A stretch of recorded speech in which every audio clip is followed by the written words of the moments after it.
देवी गोलेलामा मंदिर नीलकंठ नगर पालिका धुआ कोतरा टमाटे।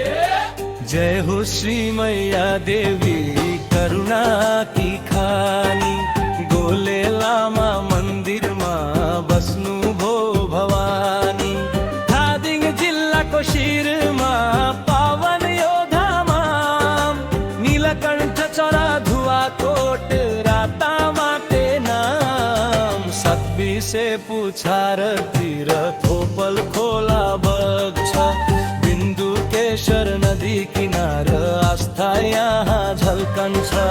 हरियो डाँडा शीतल हावा पवित्र परिवेश देवीको शक्ति फैलिएको चारैतिर विशेष।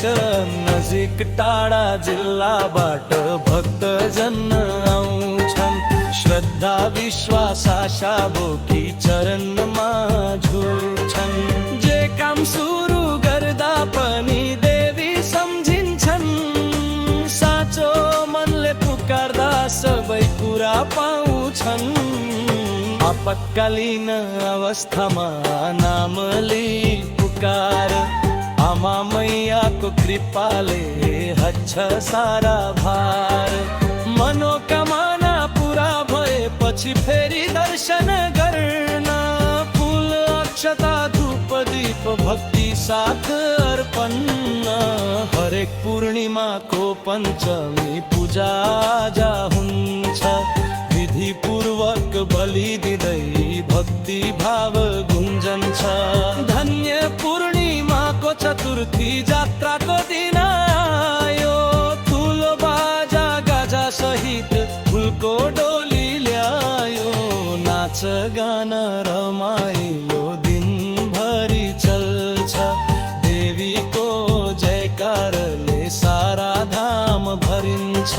साँझ पख ठुलो मेला रातभरि लाग्छ श्रद्धालु भक्तहरूको अपार भिड जान्छ। भोलिपल्ट पञ्चमीमा बलिको पूजा परम्परा संस्कृति बोकेको पावन यो रीत नयाँ। छिमेकी जिल्लासम्म विश्वास फैलिएको मैया देवीको महिमा टाढा टाढा गुन्जिएको।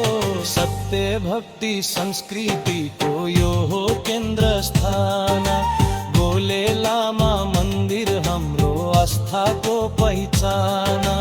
आमा मैया रक्षा गर भक्तको जीवन शान्ति सुख समृद्धि देऊ रहो सदा मिलन। जय जय श्री मैया देवी जय जय भव